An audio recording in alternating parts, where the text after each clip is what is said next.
Hey guys, what's up? Joe back again, and I know it's been a while again. This is vlog post number 11, and I thought I would just do a quick catch up on everything that's been going on with sort of the level 3 and some other stuff that's been happening that has slowed down kind of a little bit of progress, both with the level 3 and with being able to record some videos. So I think in my last video, I was just about coming up to my module 3 for the level 3 course. I was pretty excited for those days. I had the online days on the line day on the Friday, and then the face-to-face days on the following Monday and Tuesday. Now, in the lead up to that, I had not been feeling 100%. I know, like in the last video, I'd sort of mentioned that I hadn't been feeling great. I had sort of recovered most of that week, was feeling pretty good that weekend, and then I did my face-to-face days. I did the first day on the Monday, and then unfortunately on the Tuesday, I started feeling really unwell, and then couldn't do the full day. So that was a bit annoying. Thankfully, I don't think I missed too much in terms of the theory. The one thing that I did miss was my formative assessment. So part of the module 3 is a lot of group coaching, and I'll go into a little bit of that in a second. But I wasn't feeling well enough to do my formative assessment, which is essentially just like a 10-minute group coaching session, sort of thing that you do, where you do like a demonstration of the tactical and sort of technical aspects that you want to work on with the group, and then you do like your first progression, so you get the group playing, and you kind of set everyone up and show like your organization skills and your communication, and it's an opportunity then for the tutor to feedback on how you did in that. Said unfortunately I wasn't able to do that, so that is something that I do have to catch up on. I still have to do that as part of the course.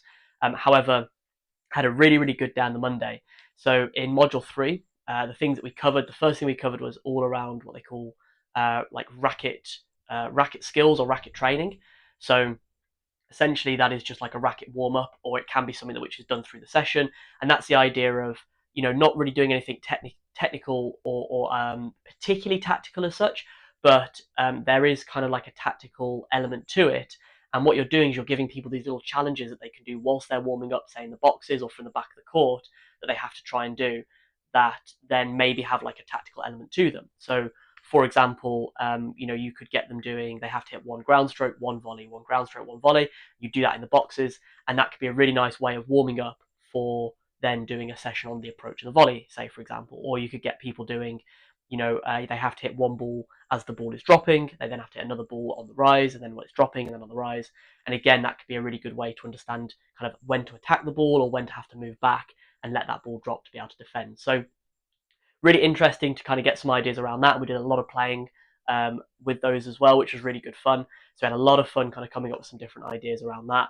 And it's just a really good way of kind of building skills for players, giving the group something really fun to do, kind of building a lot of high energy.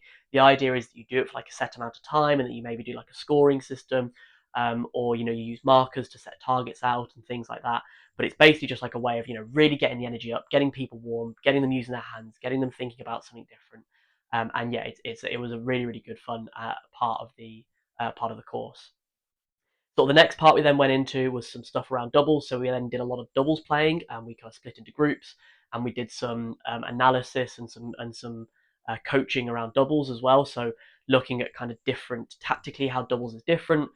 What each of the four people on the court have to do in terms of their responsibilities on the court, and we kind of discussed some of the different patterns of play and how to kind of implement those into teaching sessions as well. So that was very interesting. And then there was a big chunk then on group coaching and how to effectively group coach. So looking at things like how you're organizing the group, how you're communicating, how you do your demos. It's a really important part, obviously, being able to demo at the same time as talking to the group, making sure your demos don't go on for too long, but also making sure that the group understands by effective questioning and communication with the group. And what was really interesting, so something that I really learned from this and has been very helpful then with sessions that I've done, is then breaking it right down to kind of a single focus and how to do that very effectively. So to give you an example, if for example we were doing a group session on attacking a short ball, say.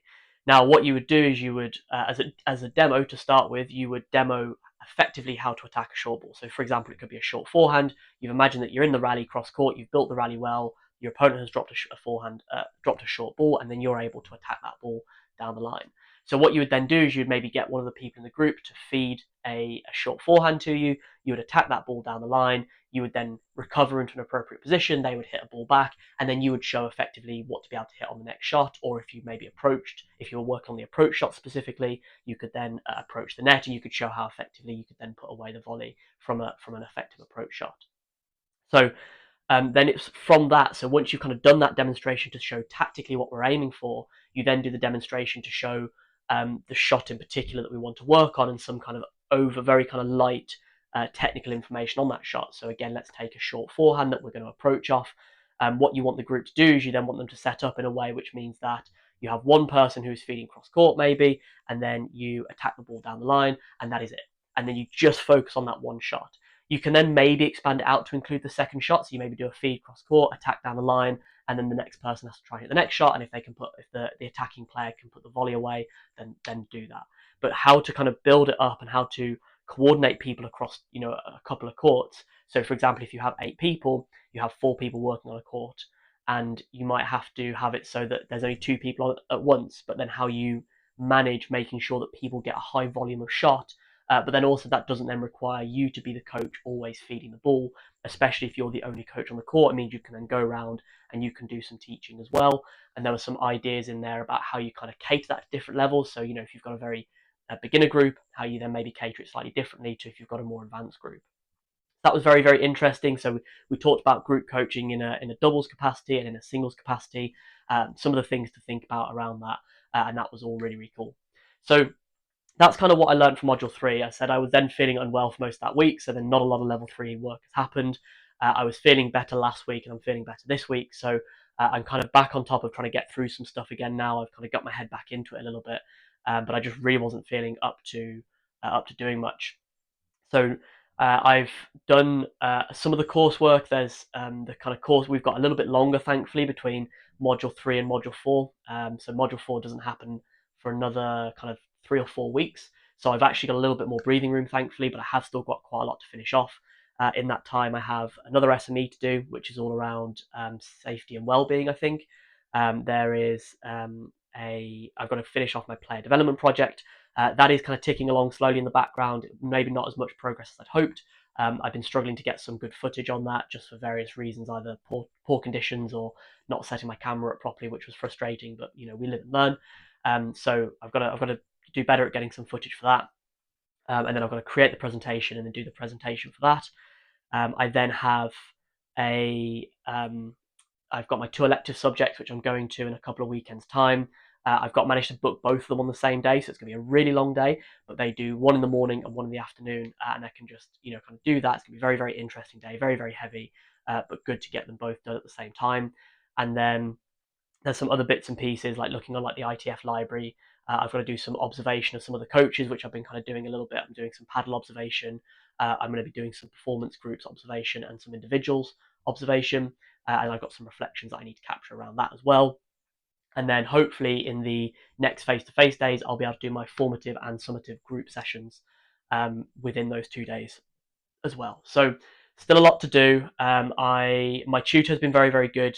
She has let me have maybe an extra couple of weeks if I need to, for say like my player development project, and to get the last bits and pieces ticked off, given that I have been unwell and just not been able to do as much work as I'd hoped. But I'm really still pushing to get that final deadline by kind of May, end of May, middle to end of May is when I'm really hoping to wrap everything up. And then hopefully I can then submit my final summative assessment, which is my individual 45-minute individual coaching session that I have to do for my final summative. So that is where I'm at. Once again, as always, thank you so much for listening if you've got this far, and if you are following me on this journey, again, thank you so, so much. I do really appreciate any views that I get on this, and it's I hope this has been interesting for some people as well. I'm giving you, as I said right at the start, I want to give you the raw footage on this, all the ups and downs. This has definitely been a tougher period, but I'm going to continue through it. The plan is once I've got my level 3, I've kind of made this decision that I now want to try have a go at coaching full time. So I've really committed myself to this now. I'm really committing to giving this a proper go. This has been something on the cards for me for such a long time, and being able to do these videos and the stuff that I'm doing with YouTube as well is just kind of all part of this stuff that I'm doing to take myself into this next stage of my life. Coaching being a real key aspect of that.